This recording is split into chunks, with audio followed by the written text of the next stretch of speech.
Alhamdulillahil wahidil qahhar. Asyhadu an la ilaha illallahul malikul jabbar.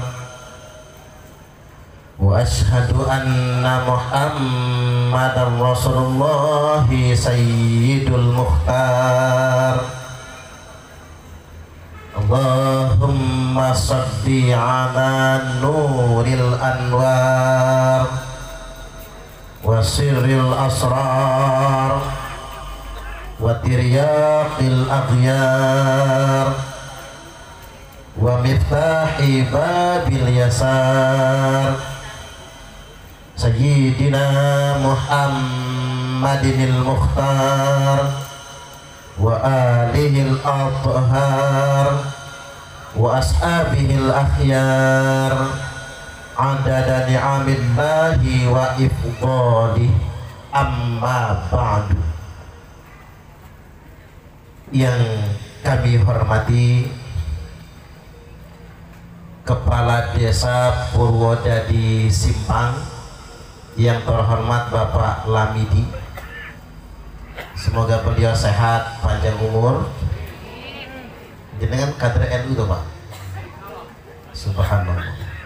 Yang saya hormati orang tua kita Bapak Haji Rohmat, Bapak Ustadz Arifin Arifin Rahman ya. Dan jenengan soalnya manis macu sih Pak ya. Selanjutnya yang saya hormati Suriah MWCNU Tanjung Bintang, Bapak Kiai Sukron Makmun Kediri. Jadi nama beliau memang diambil dari sono. Yang saya hormati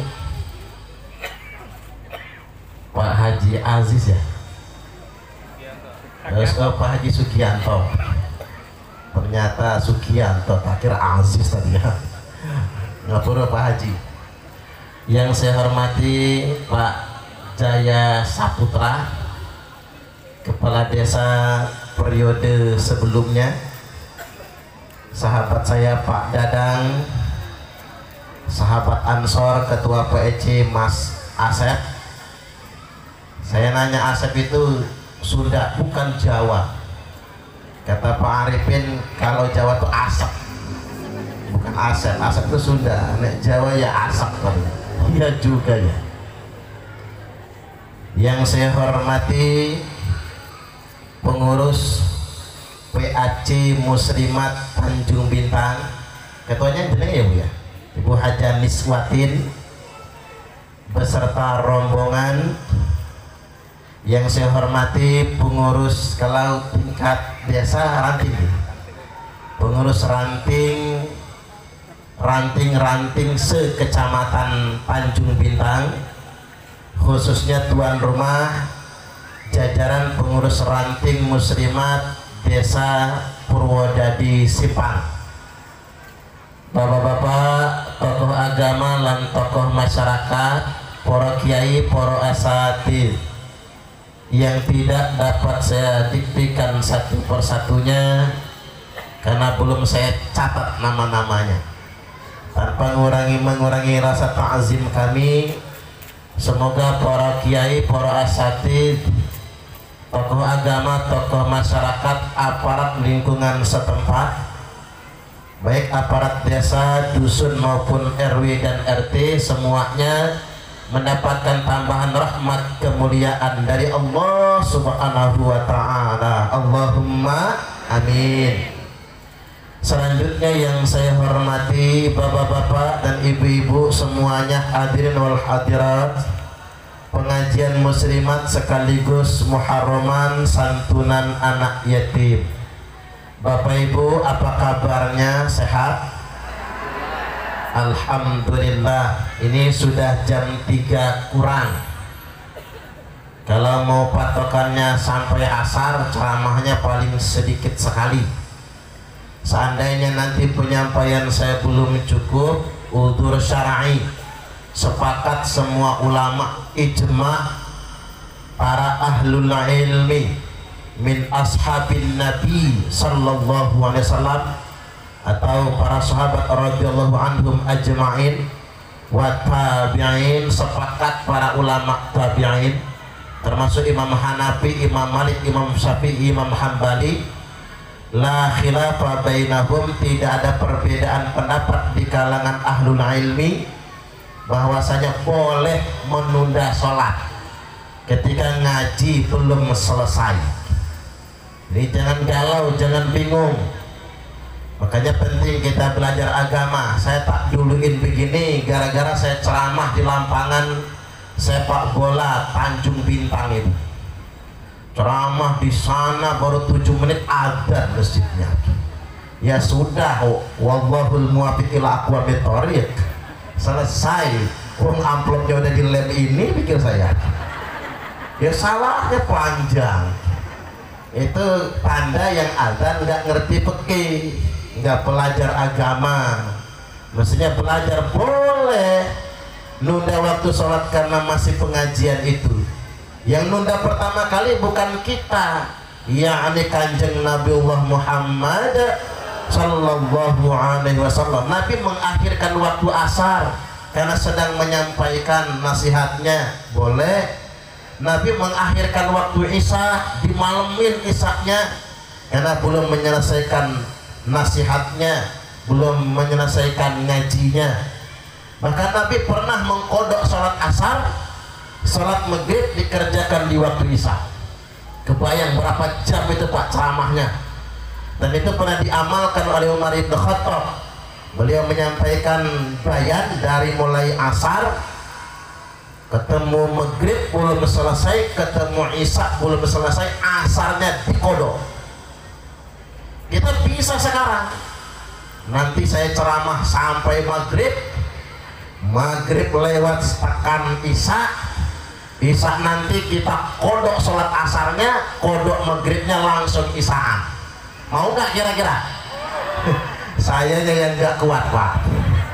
Saya yang nggak kuat. Umpama ini kalau ada hal penting betul yang disampaikan, karena pun itu terjadi sekali di masa Nabi, sekali di masa Umar ibn Khattab radhiyallahu anhu. Tapi boleh ketika penting. Ya kalau ngulur-ngulur dikit nggak apa-apa. Itu bukan nunda-nunda sholat. Yang dikatakan nunda sholat itu sengaja melalaikan waktunya. Adha'us sholat, menyia-nyiakan sholat itu sibuk dengan urusan dunia, sibuk dengan hiburan, tapi kita nunda sholat seperti nggak penting sholatnya. Sholat zuhur mepet asar, asari numbur maghrib, maghribnya mentok isya, isyanya ketiduran, subuhnya kesiangan. Nah itu yang nggak boleh, sengaja nunda waktu sholat. Baik hadirin wal hadirat, bapak-bapak dan ibu-ibu rahimakumullah, tadi kita sudah nyantun anak yatim. Saya merekomendasikan rajin-rajin kita melakukan kegiatan nyantun anak yatim, karena dakwah yang sebenarnya bukan di panggung ceramah. Dakwah yang sebenarnya bukan pas megang mikrofon. Dakwah yang sebenarnya bukan ketika kita sedang di mimbar khutbah. Tapi dakwah yang sebenarnya ada di tengah-tengah masyarakat yang lemah. Itulah dakwah yang sesungguhnya. Setuju gak Bu? Wallahu fi aunil abdi maka al-abdu fi auni akhihi. Dan Allah senantiasa hadir menolong hambanya selama hambanya mau menolong saudaranya.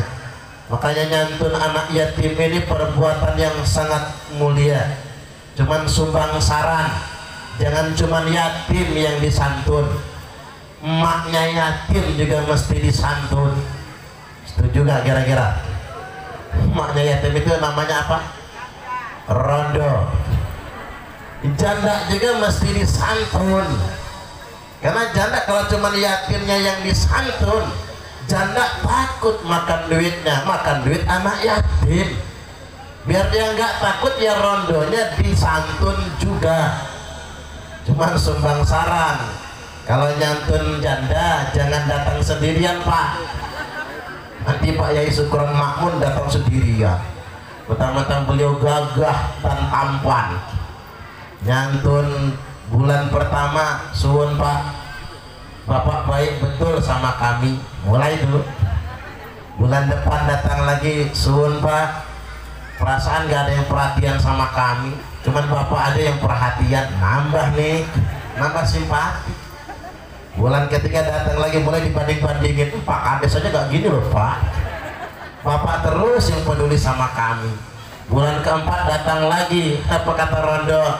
Coba anak saya punya berapa kayak bapak ya. Jadi itu barang jadi.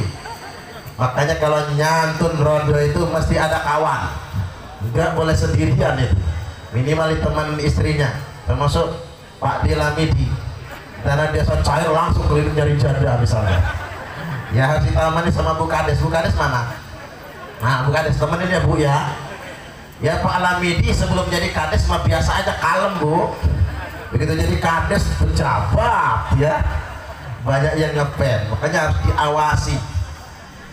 Dan Bapak Ibu, saya kemarin sampai Tanjung di Desa Bandar Agung, Kecamatan Bandar Sri Bowono, Lampung Timur itu nyantun anak yatim hampir 500 miliar. Sedesa loh Pak, satu desa nyantun 500 miliar. Jadi satu anak yatim dapatnya 6,5 juta. Ada janda itu punya anak yatim 3, cair. 3 loh Pak, hampir 20 juta.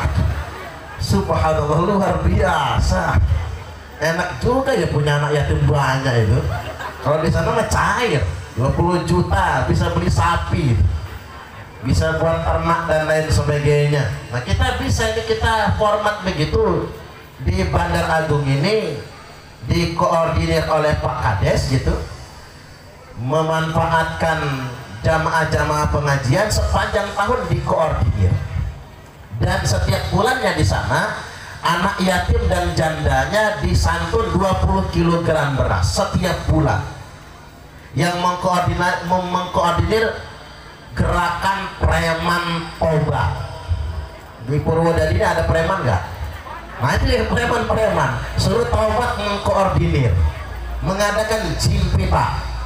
Saking banyaknya jimpitan, satu yatim dan jandanya dapat 20 kg. Jadi banyak sisanya itu Pak. Sejahtera itu yang namanya nanggung anak yatim. Jadi preman-preman bekecil taubat itu loh Pak, dikerahkan. Karena kalau dalam Islam itu begini, lebih baik mantan preman daripada mantan ustaz, gitu begini. Kalau mantan preman dia tahu dulu dia berlumur dosa, maka hari ini dia akan banyak berbuat kebaikan untuk menghapus dosa di masa lalu. Yang payah itu mantan ustaz, kita ceramahi dia lebih pinter, nggak diseramahi dia memang salah, nggak enak. Kalau kata ibu saya, mending bau-bau ustaz daripada ustaz bau. Kalau pusat bau asam rasanya gak enak. Ibu-ibu juga enak ya Bu ya, dijai-bajai najong tralala. Baik Bapak Ibu hadirin wal hadirat rahimakumullah, Rasulullah sallallahu alaihi wasallam bersabda, ana wa kafilul yatim fil jannati kamatali kada wa kada atau hakada. Saya kata Nabi dan orang yang nanggung, ana wa kafil. Kafil di sini yang menanggung. Saya dan orang yang nanggung nafkah anak yatim fil jannati, di surga nanti, kamatali kada wa kada, seperti ini dan ini, atau hakada, seperti 2 jari ini. Nabi memberi isyarat dengan jari telunjuknya dan memberi isyarat dengan jari tengahnya, sedikit direnggangkan. Artinya yang nyantun anak yatim di surga nanti bertetangga dengan Kanjeng Nabi. Bu, kalau boleh milih di akhirat nanti pengen tonggoan kalih Kanjeng Nabi nopo tonggoan kalih Jupe? Jupe apa Kanjeng Nabi? Kanjeng Nabi dong, udah pasti masuk surga. Tapi kita doakan mudah-mudahan Jupe juga masuk surga, Allahumma amin. Tapi ingat kalimatnya, wakafilul yatim, yang nanggung anak yatim. Bukan sekedar nyantun. Nyantun itu ya paling setahun sekali, bulan Suro, bulan Muharram, nanggung. Makanya adakan program rutin kita memberikan nafkah buat anak yatim. Usahakan anak-anak yatim yang kita bina, saya dengar tadi ada 55 orang, itu jangan sampai ada yang putus sekolah, karena itu anak kita bersama. Yang paling bagus sing api anak yatimnya tinggal bersama kita. Jadi rumah yang paling mulia di muka bumi ini rumah yang di dalamnya ada anak yatimnya. Jadi bukan istana presiden, bukan rumah jabatan gubernur, bukan rumah dinas bupati. Rumah yang paling mulia di muka bumi ini rumah yang di dalamnya ada anak yatimnya.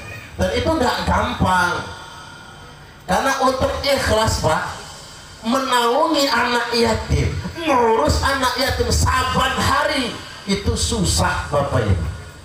Ya Pak ya, istri ikhlas, laki ngedumel, nambah beban, maka beban bertambah, tanggung jawab bertambah.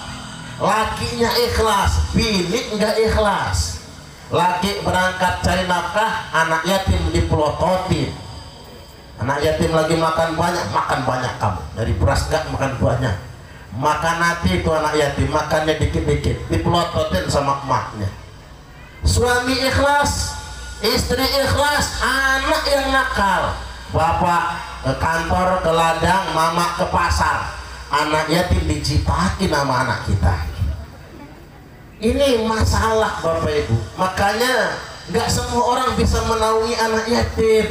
Makanya panjenengan yang bisa ngasuh anak yatim, bisa menaungi anak yatim, bisa mencintai anak yatim, mudah-mudahan di surganya nanti bersama Nabi. Allahumma amin. Nah kalau belum bisa sampai tingkatan itu, minimal kita rutin nyantun nanggung kebutuhan anak yatim. Insya Allah. Itu yang pertama. Yang kedua yang hendak saya ingatkan pada kesempatan kali ini, zaman ini sudah semakin tua. Tahun saja sudah 1444 Hijriah, tahun cantik ini. Berarti zaman ini kita pisah sama Nabi saja sudah 14 abad lamanya. Identifikasi yang digambarkan oleh Nabi tentang zaman tua itu, kata Nabi, satu, idat tukhidal fai'u dualan, apabila pajak sudah dijadikan bancakan. Niki tafsir hadis ini ya Pak. Nek zaman biyen ghanimah, rampasan perang. Zaman sekarang kan nggak ada lagi ghanimah, maka pajak. Ketika pajak dijadikan bancakan, ketika ADD, anggaran dana desa, dijadikan bancakan. Berani saya ngomong depan Pak Lamidi, karena saya percaya Pak Lamidi nggak begitu soalnya. Kalau Pak Lamidi begitu, paling dia ngomong, sesuk Ustaz Parman jangan diundang lagi, panas rasanya hati ini. Ini cari zaman sudah rusak Pak. Kalau uang negara APBN jadi bancakan, APBD jadi bancakan. Kalau bahasa hadis yang lain itu begini, idal amanatu magnaman, apabila amanah sudah dijadikan alat untuk mencari kekayaan. Ulang ya, idal amanatu magnaman, kalau amanah jabatan dijadikan alat untuk mencari kekayaan, makanya saya cocok betul dawuh Pak Ganjar Pranowo niku. Kata Pak Ganjar pidato baru beberapa hari yang lalu, kalau pengen kaya jangan jadi pejabat. Betul nggak kira-kira? Kalau pengen kaya jadi pengusaha. Setuju? Pak Lamidi pengusaha atau pejabat ya? Subhanallah. Nih belak-belakan saya. Ya kalau tingkatan kita mah enak Bapak Ibu. Ini kan ceramah buat yang di atas-atas itu ya. Yang punya kuasa anggaran gede-gede, yang serakahnya na'udzubillah. Kalau kata Pak B.J. Habibie, orang itu kalau pejabat di Republik ini korupsinya 2 mobil saja, habis itu berhenti sejahtera Republik ini. Tapi berhenti habis dapat 2 mobil. Pak Arifin mobilnya berapa? Baru 1 ya. Subhanallah. Jadi artinya Bapak Ibu, saya kembali lagi, artinya oke, masuk Pak B.J. Habibie begini. Kalau mau jujur 1000%, ya bukan malaikat Pak. Namun masalahnya di Indonesia ini adalah keserakahan, terlalu berlebih-lebihan. Kalau kata Pak Bambang Eka Wijaya, mantan pimpinan Lampung Pos, saking serakahnya orang Indonesia korupsinya buat 7 turunan, nambah lagi 8 tanjakan, nambah lagi 9 pengkolan, nambah lagi 10 kali muter-muter. Saking serakahnya. Kalau pengen kaya, dawuh Pak Ganjar, jangan jadi pejabat, jadi pengusaha. Walaupun begini, kalau bagi saya kaya itu ukurannya bukan harta. Setuju gak kira-kira? Laisal ghina an kathratil arad. Bukanlah kaya raya itu dikarenakan kalian banyak perhiasan. Panjenengan suka perhiasan? Sukalah. Ada nggak perempuan yang nggak suka perhiasan? Ada. Perempuan mau mati nggak suka perhiasan, dia lepas semua. Wanita itu kodrati suka perhiasan, tapi ukuran orang kaya bukan perhiasan. Setuju nggak? Apa orang kaya itu naik kondangan 5 jari dipasangin cincin semua. Wow, bawa tas aja begini, begitu masuk taruh digoyang, twing twing twing. Apa itu orang kaya? Bukan. Apa orang kaya itu naik pengawasan, gelangnya sampai siku. Wow, duduk di kursi sambil mendengarkan ceramah berkipas, kuncrang kuncring, kuncrang kuncring. Apa itu orang kaya? Bukan juga. Laisal ghina an kathratil arad walakinnal ghina ghinan nafsi. Bukanlah orang kaya itu dikarenakan banyak perbendaharaan, banyak perhiasan. Walakinnal ghina ghinan nafsi. Tapi kaya yang sebenarnya kaya jiwa kalian semua. Kaya itu di sini. Karena saya diajarkan ibu saya, kuncinya kaya itu apa saja? Kuncinya kaya 1, qanaah. Tahu qanaah? Nerimo dengan apa yang Allah titipkan sama kita. Puas kita. Qanaah. Termasuk mak-mak nih, dikasih suami ya Bu, uang belanja 30 juta sebulan, nerimo. Ya iyalah kalau segitu mah nerimo banget malahan ya. Kunci nerimo yang punya kita, jangan yang punya orang. Yang kedua, kalau pesan ibu saya, kalau hidup pengen kaya, jangan risau dengan punya orang, syukuri yang punya kita. Kalau ibu saya itu bahasanya begini, halah kinai aban berjalan tundoi saja baik keting. Wah, bahasa Inggris ini, bahasa Inggris Kingston. Ini ku raja setutu batu raja.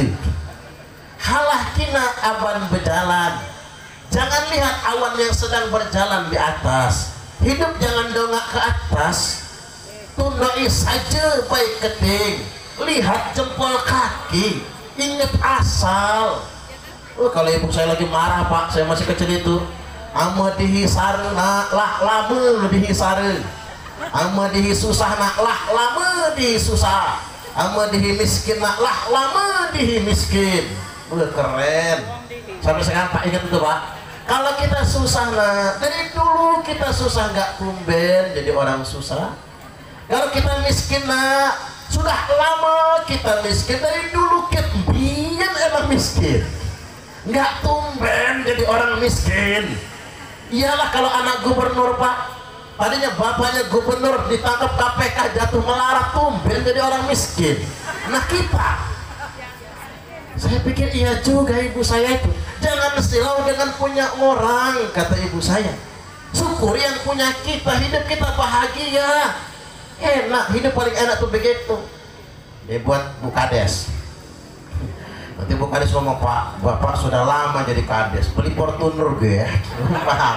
Manasin laki. Ya kadang-kadang begitu. Kadang-kadang suami itu lurus, jujur. Istri yang mopokin, yang manas-manasin. Dasar Kades goblok. Orang mau mobil bagus-bagus, nah kita mulai dibanding-bandingin.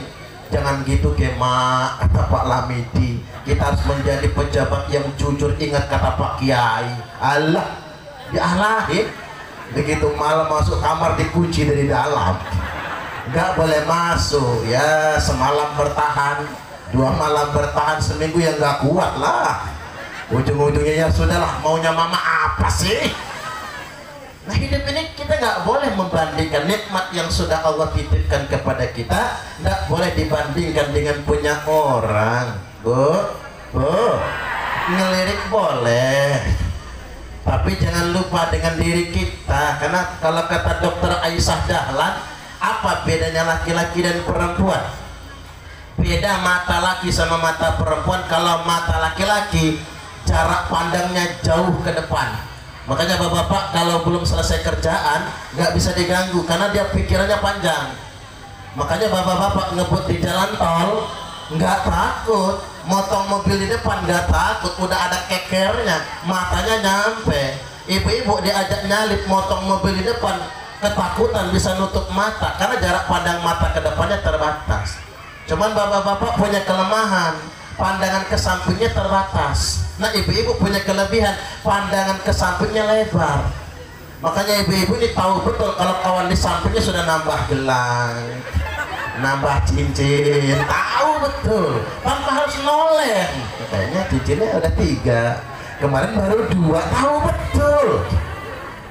Nah ini yang suka manas-manasin. Oh tetangga beli mobil menggigil, tetangga beli motor gemeter, tetangga beli kulkas panas, tetangga beli jarak mencret. Hidup begitu mah nggak bahagia. Oke, kita saingan akan dunia. Hidup yang paling capek ini berlomba akan dunia. Capek, nggak ada finalnya, nggak ada finishnya. Alhaakumut takatsur, bermegah-megahan, bermewah-mewahan, saingan rumah paling bagus, saingan rumah paling mewah, nggak ada habisnya. Baru selesai hatta zurtumul maqabir, sehingga kalian semua dijejalkan ke dalam kubur. Nah balik lagi, cara begini kalau didengar istri-istri pejabat kan bagus tuh, agar tidak menjadikan uang negara sebagai bahan bancakan. Kemudian yang berikutnya, yang selanjutnya, wa tu'allima li ghairi. Jadi akhir zaman tersebut, apabila orang belajar tujuannya bukan untuk tujuan, belajar ilmunya bukan untuk tujuan kemuliaan agama. Contoh begini, orang belajar ilmu medis tujuannya agar bisa jadi dokter, lalu tarifnya mahal, lalu kaya raya. Mestinya tujuannya mulia, tapi tujuannya menjadi hina. Sama kayak orang belajar hukum, jadi sarjana hukum mestinya hukum sebagai perjuang panglima untuk menegakkan keadilan, malah untuk memanipulasi hukum itu sendiri. Itu namanya dia pintar tapi gemintar. Makanya saya setuju dengan pesulap merah itu Pak, membongkar dukun-dukun yang berkedok agama. Ecoknya ngisep paku dari dalam perut, keluar paku, keluar silet, ternyata sulap, ternyata ya. Selama ini kita nggak tahu. Ada jamaah saya dari Krui sakit parah, kata dukun, ini kamu kena santet, biar sembuh dirajang pakai tulisan Arab seluruh tubuhnya, tapi maharnya 10 juta. Demi sembuh ngutang kemana-mana, begitu dibayarkan dirajak nggak sembuh, tambah umat penyakitnya. Begitu saya rukyah, tempel tangan saya di belakang, bukan jin, gas naik ke atas. Wih, ternyata asam lambung. Ini penyakitnya asam lambung. Cuma tak kasih obat, getah gambir, sama sering-sering minum pinang yang direbus, sembuh. 3 bulan kemudian umat lagi asam lambungnya. Loh, kok bisa? Kata saya, mikirin utang 10 juta. Ditagih orang terus. Ini kerjaan dukun itu loh Pak. Ngisep-ngisep dari udelnya itu, katanya keluar silet, keluar paku. Nah itu namanya ada orang yang pinter, tapi kepintarannya digunakan untuk memanipulasi orang awam. Jangankan ilmu dunia Bapak Ibu, ilmu agama saja kalau salah niat nggak boleh. Nggak boleh mondok ya, kalau jadi santri, lulus santri kan jadi kiai, jadi ustaz, jadi penceramah. Kalau diundang ceramah kan udah ketahuan sangunya berapa. Ini kan niatnya sudah salah. Makanya waktu ulima li ghairidin, nanti di akhir zaman banyak orang menimba ilmu, banyak orang belajar ilmu, tapi tujuannya bukan untuk kemuliaan yang dibenarkan oleh agama, tujuannya hanya untuk kepentingan dunia. Jangan sampai sedemikian rupa. Baik, kemudian yang berikutnya wa ata'ar rajulu imra'atah. Jadi akhir zaman tersebut banyak suami-suami manut istri, alias istri, ikatan suami takut istri. Zaman sekarang ada suami takut istri banyak. Yang mana orangnya? Kalau ada di sini orangnya, pengen tahu rainya kayak apa itu? Suami takut istri. Saya tanya kali panjenengan Bu, kalau suami jenengan takut sama istri, seneng nggak Bu? Seneng Bu? Enggak ya. Kalau seneng nggak boleh, kebalik dunia namanya. Yang benar itu istri taat suami, karena surganya istri itu ada pada ketaatan pada suaminya. Ibu-ibu ini paling gampang masuk surga, paling gampang masuk neraka. Ibu-ibu kalau pengen masuk surga taat suami, manut. Tapi kalau pengen masuk neraka gampang buta ajarin, ngelawanlah sama suami. Suami lagi tidur sepak palanya, gratis masuk nerakanya, gak usah bayar kaplingan di neraka itu. Jadi jangan kebalik ya Pak. Cuman begini, saya perlu luruskan dulu. Bapak-bapak kalau dicerewetin istri belum tentu takut istri. Jangan salah tanggapan loh Pak. Ada bapak-bapak diomel ngomel aja istrinya itu.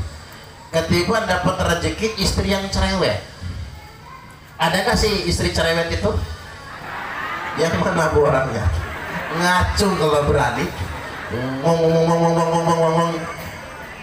Jadi Umar bin Khattab radhiyallahu anhu itu singa padang pasir Pak. Berani, demi takut, setan takut sama Umar. Tapi Umar Bapak Ibu di rumahnya diomelin istrinya, sampai sahabat itu suudon, Umar cemen, lagaknya di luar sana ngelawan sama bini diomelin aja. Akhirnya saking penasarannya karena sudah sering lihat Umar diomelin istri, maka ditanya, mengapa Anda diam saja diomelin istri? Saya mudah, ketika dia ngomel saya marah balik, kata Umar. Pasti dia takut dengan saya bisa saja menghukum dan memukulnya, kata Umar, tapi tidak aku lakukan karena aku kasihan sama dia. Dialah yang melahirkan anak-anakku, dialah yang masak, dialah yang nyuci, dialah yang membereskan rumah, sedangkan aku tidak bisa membayar orang lain untuk mengerjakan pekerjaan rumah, semua dikerjakan oleh istriku. Subhanallah. Makanya Umar dikasih maunah oleh Allah Ta'ala karena dia mampu menundukkan singa di rumahnya. Ya ini kalau cerewet kan lebih dari singa ya Pak ya. Karena mampu menundukkan harimau di rumahnya, singa di rumahnya, maka Umar tampil gagah berani di luar rumah. Siapapun menganggap beliau seperti singa padang pasir, saking takut dan segannya. Makanya bapak-bapak, nek panjenengan punya istri yang cerewet rezeki, itu ada maunanya. Nek panjenengan sabar, tahan jihad, itu namanya Pak, jihad fisabilillah. Maka jenengan nanti akan dikasih karomah.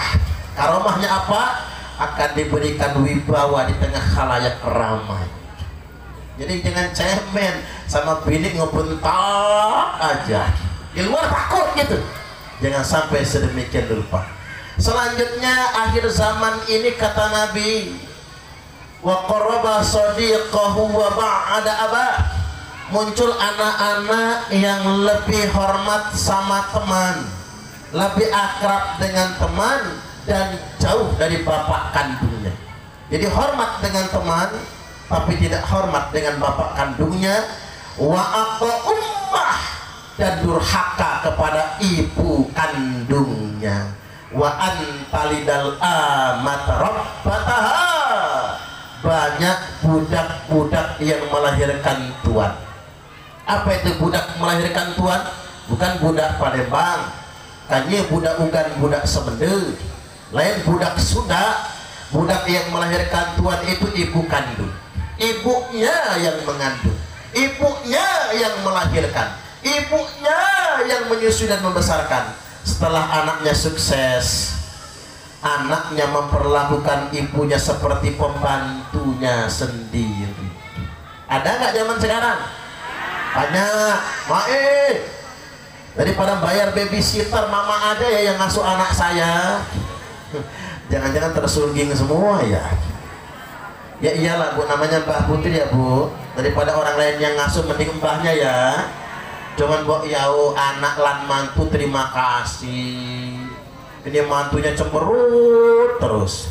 Mana anaknya nggak bisa ngajaga omongan, pulang kerja lihat anaknya bibirnya jontor. Mak, anakku kena apa? Tadi kepleset jedut dinding, bibirnya pecah darah. Emak sih. Subhanallah Bu. Bu, ibu-ibu tinggal ikut anak. Mending kalau anak ikut orang tua kan. Jadi dibalik emak ikut anak, dibilangin anak emak sih. Sakitnya luar biasa rasanya kalau si nenek bisa nyanyi-nyanyi dia. Sakitnya tuh di sini, di dalam hatiku. Sakitnya dibentak anak itu lebih sakit daripada melahirkannya. Betul tidak kira-kira? Maka dari itu saya perlu ingatkan, jangan sampai kita abai dengan orang tua. Ridha Allah fi ridhal walidain. Ridha Allah ada pada ridha kedua orang tua. Murka Allah ada pada murka kedua orang tua. Baik, saya lanjutkan. Jadi akhir zaman yang berikutnya, lanjutkan, nggak apa-apa. La yabqa minal islami illa ismuh. Nanti tidak wujud yang namanya Islam illa ismuhu, kecuali tinggal namanya. Islam itu tinggal identitasnya. Islam tinggal KTP-nya. Wala minad dini illa rasmuh. Agama tinggal seremonial. Agama tinggal tradisi. Coba kita lihat sekarang, seremoni ibadah keagamaan semarak, tapi maksiat juga semarak. Puasa Ramadannya tamat, maksiatnya lanjut. Zakatnya banyak, korupsinya tambah banyak. Ngerumpinya, pengajiannya rajin, ngerumpinya tambah rajin. Hajinya haji tomat, mangkat tobat, pulang kumat. Sholatnya STMJ, sholat terus maksiat jojong. Ini kita dihadapkan dengan fenomena di mana umat ini kehilangan konsistensinya, kehilangan istiqomahnya. Yu'ammiruna masajidahum wa hiya kharabun an dzikrillah. masjid-masjid mereka mewah, masjid-masjid mereka megah, tapi kosong dari orang-orang yang mengingati Allah Subhanahu wa Ta'ala. Ini masjidnya masjid apa namanya, Pak Dadang? Takwa. Masjid Takwa ini kalau subuh penuh nggak? Penuh sama nyamuk ya. Nyamuknya mubeng-mubeng kemana-mana. Kita bikin masjid mewah-mewah, tapi kosong dari orang-orang yang mengingati Allah Subhanahu wa Ta'ala. Makanya kata Nabi, la taqumus sa'ah hatta yatabahan nasu fil masajid. Tidak akan terjadi hari kiamat sehingga manusia berlomba-lomba mempermewah masjid, berlomba-lomba mempermegah masjid, tapi lupa dengan lingkungan. Makanya kalau kata Syekh Abdul Qadir Al-Jailani, sesuap nasi yang engkau masukkan ke dalam perut orang yang lapar itu lebih baik daripada membangun 1000 masjid jamiah. Jadi maksud saya, berhentilah dulu orang Islam berlomba-lomba membangun masjid, karena banyak tetangga masjid yang mesti kita bantu, yang mesti kita perhatikan. Insya Allah. Baik, sedikit lagi Bapak Ibu. Nah sekarang begini, saya masuk materi yang agak serius. Ini zaman sudah akhir. Di akhir zaman ini ada yang sangat ditakuti oleh Nabi. Apa itu? Al-a'immatal mudillin. Muncul imam-imam yang menyesatkan. Maksudnya apa? Imam menyesatkan begini Bapak Ibu. Orang yang bikin kelompok, bikin golongan, lalu mengangkat dirinya sendiri sebagai pemimpin, itu namanya imam yang menyesatkan. Kemarin yang geger di Lampung, Khilafatul Muslimin, punya khalifah, hebat orang Lampung punya khalifah Pak, namanya Abdul Qadir Hasan Baraja, dan dia membaiat banyak orang, ngaku khalifah umat Islam sedunia internasional. Jadi muncul imam-imam yang menyesatkan. Indonesia ini memang aneh sih. Ada khalifah palsu, ada nabi palsu, namanya Ahmad Musodek, tapi pengikutnya banyak itu, sampai mau hijrah ke Kalimantan kemarin itu. Ada Imam Mahdi palsu, namanya Yusman Roy. Kalau yang orang Bandar Lampung namanya Chandra Adnan Rasa, Imam Mahdi palsu. Ada malaikat Jibril palsu, namanya Lia Edan alias Lia Eden. Ada Raja Sunda Empire, namanya siapa? Dada? Bukan ya, Raja Sunda Empire. Ada Raja Majapahit. Aneh aja orang Indonesia. Yang herannya saya, sejelek-jeleknya golongan, sesesat-sesatnya ajaran, pasti ada pengikutnya. Itu masalahnya Bapak Ibu, pasti ada pengikutnya. Maka ini yang sangat dikhawatirkan oleh Nabi. Wa innahu sayakunu fi ummati kadzabuna salatun. Sesungguhnya pasti ada, kata Nabi, akan ada di tengah-tengah umatku itu 30 orang pendusta. Maka hati-hati. Kemudian yang berikutnya, yang dikhawatirkan oleh Nabi yang berikutnya, munculnya du'atun ila abwabi jahannam. Nanti akan muncul pendakwah jahannam. Apa yang disebut dengan pendakwah jahannam? Pendakwah provokatif, ngajak umat ini untuk melawan pemerintah yang sah. Loh, kok bisa saya ngomonginnya begitu? Ini runut soalnya hadisnya Pak. Ada orang yang mengatasnamakan agama, ngajak orang awam melawan pemerintah yang sah. Ini yang dikatakan oleh Nabi pendakwah jahanam. Makanya bapak-bapak, ajaran apapun, mau dia fasih baca Qurannya, ngajinya pintar, walaupun ke masjidnya juga pintar, tapi kalau isi ngajinya ngajak umat ngelawan pemerintah yang sah, kata Nabi mereka pendakwah jahanam. Lalu sahabat nanya, ya Rasulullah, sifhum lana, wahai Rasulullah, apa ciri-ciri mereka? Ini yang gak enak Pak nyebutnya. Hum min jildatina wa yatakallamuna bi alsinatina. Mereka itu kulitnya kulit kita, ngomongnya pakai lisan kita. Kalau Nabi ngomongin kulit, ras Pak, ini ras warna kulit. Kalau Nabi ngomongin jilda, min jildatina lisan, lidah, berarti Nabi bicara tentang action bahasa. Makanya mohon maaf, kayaknya provokator itu benar yang dikatakan oleh Nabi, teman-temannya Abu Jahal semua. Jadi maksud saya begini Bapak Ibu, jangan sementang Arab, jangan sementang Arab. Abu Jahal juga Arab. Coba kita lihat, Baraja Arab,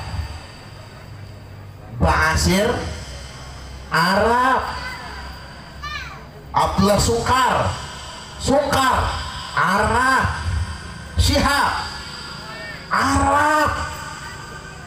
Jadi kalau mau nyontohnya jangan contoh jeleknya Pak, ini Arab semua. Makanya Arab itu ada dua. Pertama Nabi dan para sahabat radhiyallahu anhum ajma'in, bagus. Tapi yang salah jangan diikuti. Abdurrahman bin Muljam itu orang Arab, hafal Quran 30 juz, tapi dia mengkafirkan orang lain sampai membunuh Khalifah Ali bin Abi Thalib. Ini saya bacain hadis ini Pak, terkesan rasis ini.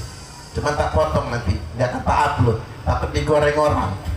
Tapi ini sabda Nabi loh Pak. Hum min jildatina wa yatakallamuna bi alsinatina. Mereka warna kulitnya warna kulit kita, bicaranya dengan bahasa kita. Itu kata Nabi, bukan kata saya. Maksudnya waspada, hati-hati. Ciri utama mereka ada apa saja? 3. Bu, minyak goreng mahal, cabai mahal. Lupakan sebentar cabai sama minyak goreng ya. Ingat yang 3 perkara ini. Ciri mereka apa? Ciri mereka 1, mereka pasti anti pemerintah yang sah. Coba di mana-mana mereka ngaji anti pemerintah yang sah, pasti begitu. Ustadz, mereka kan orang Islam juga, itulah masalahnya. Karena melawan pemerintah yang sah itu dosa besar. Kan ada hadisnya, man khala'a yadan min ta'atin laqiyallaha yaumal qiyamati la hujjata lahu. Barang siapa yang melepaskan tangannya dari ketaatan kepada pemerintah yang sah, maka dia akan ketemu Allah pada hari kiamat nanti tanpa hujjah sama sekali. Wa man mata walaysa fi unuqihi bai'atun mata mitatan jahiliyah. Barang siapa yang mati tidak ada di lehernya kesetiaan kepada pemerintah yang sah, maka matinya mati jahiliyah. Pokoknya aliran itu tolong diingat, ngaji apapun mereka ujung-ujungnya ngajak umat nggak percaya sama pemerintah yang sah. Ini ciri pertama. Ciri yang kedua, mereka anti sistem negara kesatuan Republik Indonesia. Di antara mereka ada yang ingin menggantinya dengan khilafah, termasuk Khilafatul Muslimin, termasuk Hizbut Tahrir. Saya punya rekaman diskusi dengan Hizbut Tahrir. Saya nanya sama dia, jujur Mas, kata saya, baru seminggu kemarin, demokrasi itu halal apa haram? Haram, kata dia. NKRI ini boleh atau tidak? Haram, sistem kafir. Wajar pemerintah kita membubarkan HTI, karena kalau tidak mereka semakin banyak, dikit saja mereka ngelunjak, apalagi kalau mereka itu banyak Bapak Ibu. Jadi ciri kedua. Ciri yang ketiga, mereka mengkafirkan yang tidak segolongan sama mereka. Nah, ulang lagi, mereka mengkafirkan yang tidak segolongan sama mereka. Jadi 1, anti pemerintah yang sah. Yang kedua, mereka hendak menerapkan sistem khilafah. Dan yang ketiga, mereka mengkafirkan orang tak sepaham dengan mereka. Mula-mula mereka membid'ahkan, ujung-ujungnya mengkafirkan. Itu acara makesta jadi ya. Saya ini mau makesta segitu aja dulu ya Pak. Mudah-mudahan ini semua bermanfaat. Saya khawatir jangan gelisah sama asarnya. Tapi yang jelas Bapak Ibu rahimakumullah, waspada, NU harus bergerak. Alhamdulillah kemarin Bapak Ibu diberi ya, hari Senin kemarin ex Khilafatul Muslimin sudah ikrar setia NKRI di Balai Keratun kantor Gubernur Lampung ya. Mudah-mudahan mereka semua istiqomah. Allahumma amin. Selanjutnya untuk JI 177 anggota JI sudah ikrar setia NKRI. Dan ini yang saya geleng-geleng kepala, yang dari JI itu Pak, rata-rata pimpinan pondok pesantren. Maka sumbang saran kalian jenengan, mereka belum tentu beneran kan? Hati-hati masukin anak ke pondok pesantren. Khawatir Bapak Ibu sedemikian rupa.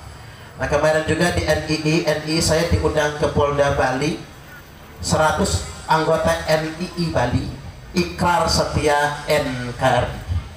Bali loh Pak, Bali yang muslimnya minoritas, tapi yang minoritasnya NII.